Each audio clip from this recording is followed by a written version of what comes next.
Halkani waa degmada Garadaka ee galbeedka gobolka Sanaaga iyo xuska maalinta qaran ee 18 May sanad guuradeedii 12aad oo ah maalin qulubta shacbiyada reer Somaliland sumad gaar ah ku leh reer Garadaka idil ahaantooda saaka waxay muujiyeen qiimaha ay agtooda ku leedahay maalintani waxayna si aan hagrasho lahayn iyagoo isku duuban shacab iyo madaxba u xuseen maalintani qaran ee 18 May maamulka degmada Garadaka ardayda dugsiga sare iyo dugsiga hoose dhexe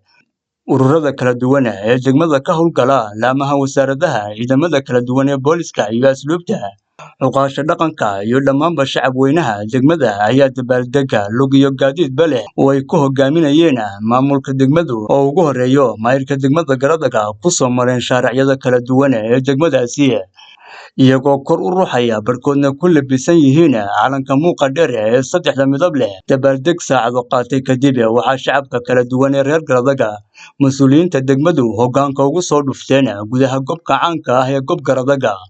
halkaasi oo loo asteeyay in xafladda xuska maalintani lagu qabto dhalinyar muhiimadda maalintani leedahay aan goobjoog ahayn balse taariikhdeeda ka dheregsan waayeel barbilowga maalintaasi goobjoog ahaa kuwa gooni isu taaga qarankan 23 sano jirsaday dartii u agoomoobay intuba waxay ka midaysnaayeen xuska weynaynta iyo muhiimadda weyn ee maalintani 18 May u leedahay dalkooda dadkooda iyo nafahoodaba halgamaa caaqil xirsi diiriye iyo taliyaha qaybta booliska degmada Garadaka ayaa ugu horeyn madasha xafladani ka soo jeediyay muhiimadda 18 May iyo waqtiyo adag oo halganka xoreynta dalka lagu jiray waxaan salaamayaa insha Allah halkan aynu iminka taaganahay waxa weeye waa aynu xafladii ay dhinmay u taaganahay waa degmadii Garadaka gobkii dheeraa weeye gobka Garadaka wuxuu wakiil ka yahay xisbiga Somaliland ee xisbi xaakimka kulmiye asaaskii jilbada u dhigay xisbiga kulmiye waa Garadaka وأساسكي تلبا ودقي كروغادا ويه Somaliland ha ogaato likiano gaydina ha ogaato Somaliland waa ogtahay abaalmarinteeda Garadaka wali ma soo gaarin inta markaa ka gudbo waxaan halkan ka salaamayaa madaxweynaha Somaliland Musabbix Cabdi madaxweyne waad salaaman tahay dirir Soomaaliya inta sheegata salaam sharaf loo diraya dirir Soomaaliya salaam sharaf loo diraya war wax kale hadayna tareen qaran iyo qowl nagu caawiya marka hore waxaan idin sheegayaa reer Garadaka halkan Garadaka kuma cusbi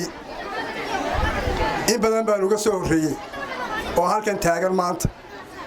waana aan joogan ku dhalan waana filayay inay ku dhashaan waxaan uga socdaa Garadaka haddii aan taariikhdii intaan joogay anigu galo quruxdan maanta ay leedahay iyo horumarkan ay leedahay iyo sharaftan ay leedahay waxa u dhintay rag baa u dhintay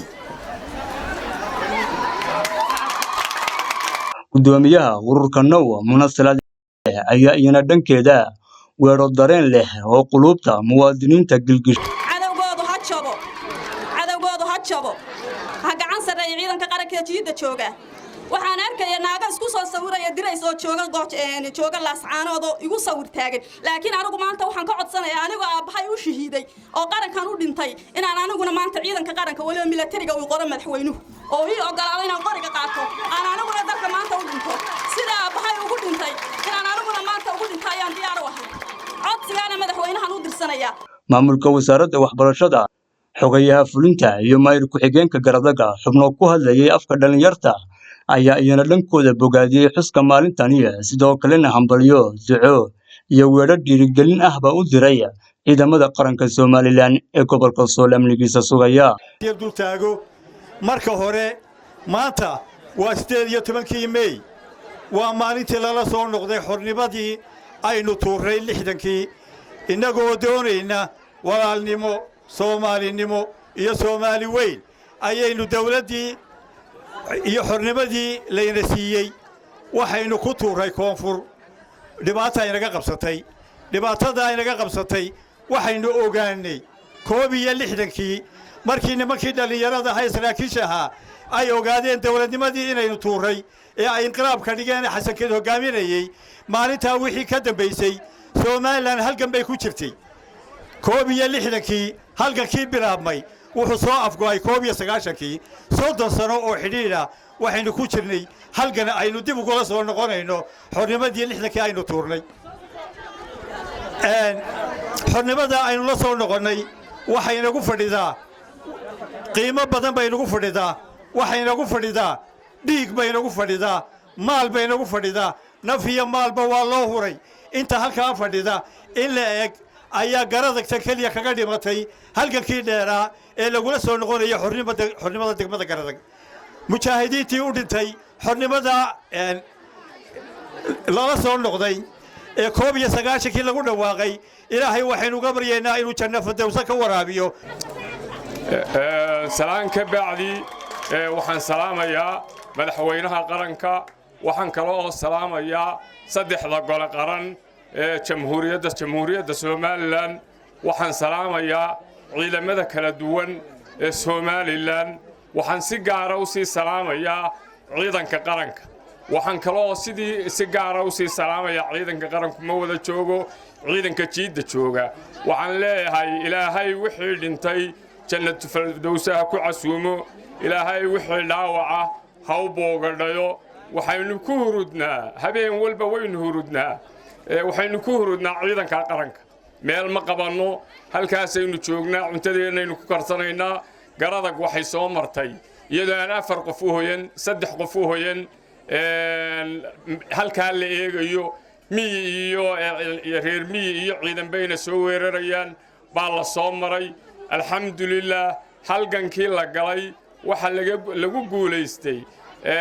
in xornimo la helo inaynu maanta nabad ku hurudno aynaan odhan halkaas saacidii nagaga soo socotaa ayaynu ka faa'iiday waa wax lagu xamdi noqo haddaan soo koobo qadiyadeenu waxa weeyaan Soomaaliland 18 May ayaynu la soo noqonay xorriyadda 91 waxa weeyaan waa mid noo samaynaysa macna weyn noo samaynaysa weyn kaliya waxa weeyaan inaynu garanno oo fahamno macnaha ay noo samaynayso waa laga dhawaajiyay taariikhda waxba ku noqon maayo garadag gaar ahaan maanta geedkan aynu taaganahay iyo bogcaddan aynu taaganahay mudnaanta ay ku leedahay halgankii Soomaaliland ay soo martay iyo abtunaaw ilaa haddan la taagan yahay waynu fahansanahay waynu ognahay waxa si fiican uga dhawaajiyay runtii oo xus weyn waxa weeyaan taliyaha booliiska si fiican baan u garanayaa waxa weeye isagoo ciidan qorigiisa sawirkii baan si garanayaa oo Sayid Cali rag ula shaqeyn jiray libaaxay iyo nimanka waan si fiican baan u garanayaa aad baan u soo dhaweynaynaa gaar ahaan shaqadiisa iyo waxa weeyaan waxa soo dhaw waxa weeyaan waa taariikhda la barayo diinta la ku barayo way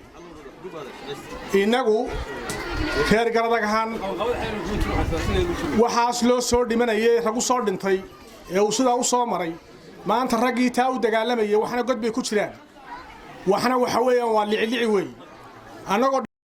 maanta waa maalin weyn waxaan xusaynaa munaasabadda 18 May oo runtii inagu astaysan maalin qaran waa ta isku keentay dhammaan shacweynaha kala duwan ee degmada garadag waxaan uga mahadnaqaynaa anagoo xildhibaanadii golaha deegaanka sida weyn ee qiimaha leh ee ay u soo xuseen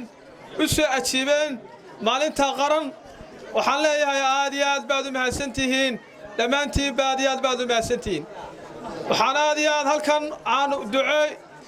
iyo garab istaag runtii uga diraynaa ciidamada kala duwan ee qaranka Jamhuuriyadda Soomaaliland ee ka hawlgalaya gobolka Sool oo runtii ay ka jirto dhibaato fara badan oo ay ka soo gobolkaas oo lagu soo duulay oo ay ka soo duuleen maamul goboleedka Puntland ee Soomaaliya ururada argagixisada iyo dadka Soomaaliland nacab oo dhamaantii ba isku baahasaday waxaan insha Allah u leenahay ciidamada qaranka Soomaaliland runtii iyo madaxda kala duwan ee qaranka runtii kama aanu walwalsanin inaad gacanta ku qabataan xaaladda Sool cid kasta oo Soomaaliland ku soo duushayna waxaanu rajaynaynaa inay wadadii hore ay u mari doonto ciidanka gooja adagay difaacayaan guluf colaad iyo anagu geeri waysnaqaan nabad bageed la harsade gulahowna sii labada geesooda loo gurti taliyakeen الله تعالى وبركاته الله أكبر الله أكبر الله أكبر سمع الله النوراتو سمع الله النوراتو أنا هذا الكبدين ما يو وعن هالكن هنبليه وقدريا وجهرين مدحوينها جمهورية الصومالية مدن موسى بيحي عبدي وحن مر لبعض هنبليه وقدريا ومد بيحبه وقدريا عيدا ماذا شيد إنه هاري هبين ب أركينو يجوا كل من يا إنه دفاعان على كائن ما أنت حصينه إلا بيسد الجسدي وحينوجا باهين دعو وحينوجا باهين قربستاك ما أنت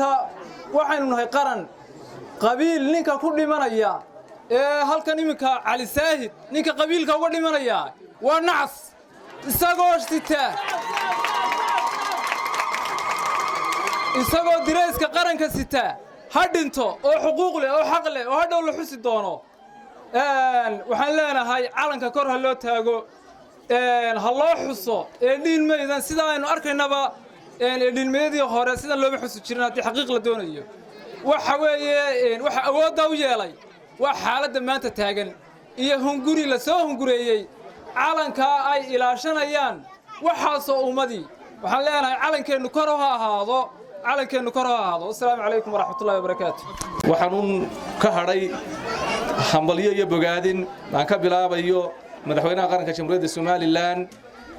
golaha baarlamaanka golaha guurtida golaha wasiirada ciidamada qaranka waxaan leeyahay aad iyo aad baan ugu mahad celinaynaa aad iyo aad baan idin bogaadinaynaa waxaan leenahay mudane madaxweyne mar labaad iyo mar saddexaad sidii dad halkan ka horeeyay oo inantii muuna halkan ka dhaqaaqday ku jirtay waxaan la qabaa dhammaan dadkii aragtay halkan ka baxay waxaan gaar u la sii qabaa munasalaad ducaale bogaadintii iyo madaxweynaha ay u dirtay isku garab taagtay ciidanka qaranka anna sidaas la mida waxaan taageersanahay oo soo dhaweynayaa madaxweynaha qaranka waa ku aaminsanahay dalka hadda xaaladan uu ku jiro cid kale kuma aaminsanin waxaan leenahay mudane madaxweyne mar kalena noo soo noqo dadweynaha garagna waa ku diyaar hadal dabadii hayaan dabadii midna lama maro waxaan mar labaad iyo mar saddexaadba bogaadinaya maamulka degmada Garadag sida quruxda badan iyo milgaha iyo maamuuska sharafta iyo karaamada ay naga mudan yihiin sida ay noogu shaqeynayaan habeen iyo maalin bay noogu taagan yihiin iyagana waxaan leenahay waa mahadsantiin inta kadib madaxweynaha qaranka jamhuuriyadda Soomaaliland golayaasha qaranka dhammaantood waxaan ku salaamanaa salaanta islaamka salaamu alaykum wa rahmatullaahi wa barakaatuh waxaan mar labaad iyo mar saddexaad salaamayaa ciidamada qaranka jamhuuriyadda Soomaaliland gaar ahaan kuwa ku sugan jiida waxaan leenahay waxaad gashaan iyo waxaad gudaanba waxaan nahay kuwa og mar labaad iyo mar saddexaad waxaan leenahay ilaahay ina guuleeyo kuwaanu ku gamaanaba tiin waanu idin bogaadinaynaa garabkiinana mayrka degmada Garadaga Dr. Cabdullaahi Suleymaan Boobe oo gabagabadii munaasabadda soo afmeeray ayaa dhankiisa shacabka kala duwan ee reer Garadaga uga mahadnaqay sida weyn ee ay isku soo baxeen sidoo kalena wuxuu mayrku hambaliyo u diray hoggaanka sare ee dalka ciidamada qaranka iyo guud ahaanba shacabka reer Soomaaliland 17 May oo ah maalin qiimo weyn inagu leh dhammaanteen cid kasta oo xalfadan ka soo qayb gashay oo ay ugu horeeyaan maamulka degmada laamaha kala duwan haday yihiin taliyaha ciidamada qaranka waxaan ku salaamayaa iyagana salaanta islaamka shacabka degmada Garadag dhammaantood uqaasha assalaamu calaykum wa rahmatullaahi wa barakaatuh bacda salaan waxaan runtii si niyada si qurux badan si aad ii soo jiidatay aan ugu mahadnaqayaa shacab weynaha degmada Garadag sida ay u muujiyeen maanta maalinta 18 May waxaan leeyahay waad mahadsantiin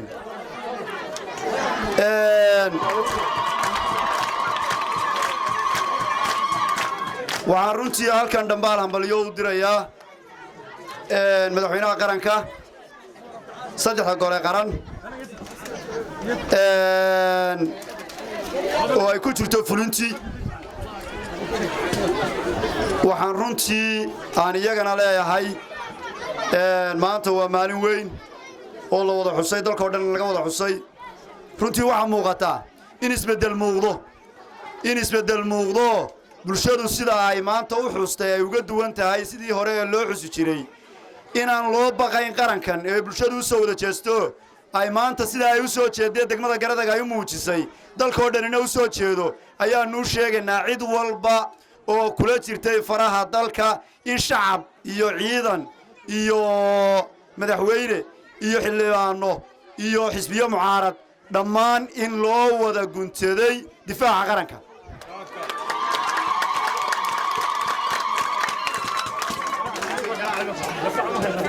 waxaan u sheegayaa cid walba nin kasta oo kursi doonaya waxaan u sheegayaa inuu yahay difaaca qaranku lama taabtaan waxaan kaloo u sheegayaa qof kasta ama mucaarad ha noqdo ama muxaafad ha noqdo cidda istiraahda bulshada Soomaaliland nacsi calankooda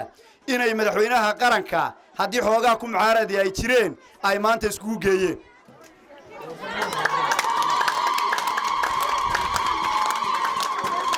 shacabka jamhuuriyadda Soomaaliland maanta wuxuu ku faylay markii uu ogaaday madaxweynaha qaranku inaanu dalkan horena ugu soo dhintay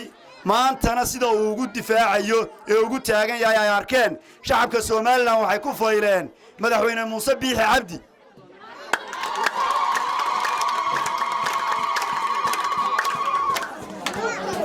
waxaan halkan baaq nabadeed uga dirayaa shaqaaqooyinka ka taagan gobolka Togdheer waxaan leeyahay meel walba waa joogaa fidmo leh meel walba waa joogaa qof ka shaqeeya runtii khalkhalka bulshada waxaan leeyahay lagu soo noqdo nabadda labada reer ee walaalaha waxaan leeyahay lagu soo noqdo nabadda lagu soo noqdo nabad bilaa shuruuda lagu soo noqdo maanta looma jeedo cidna laga yeeli maayo in maanta la firo docwareen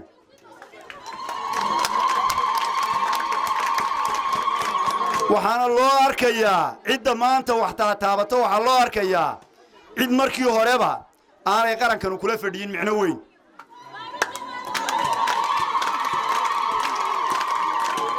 runtii waxaan halkan aad uga mahad celinayaa oo aan soo dhaweynayaa deodayadii runtii joogay xilligiina joogay maanta inaanu halkan soo istaagno oo aan saa uga qudbadayno dee waynu wada garanaynaa oo la inooga sheekeeyay xildhibaan aadan xaaji axmed taliyaha saldhigga booliska ee degmada Garadag ee cusub runtii waa raggii dee sayid cali lahaa maanta inagu dhagtaynu maalaynaa waxaan u sheegayaa dhalinyarada in la mid baan ahay dhammaanteena isku wada mid baynu nahay hadalka alla gunto odayadu halka ka dheen hadalkaas wuxuu ku fadhiyaa qiimo weyn alla gunto dalkan waxa loo soo maray halla gunto dalkan waxa loo soo maray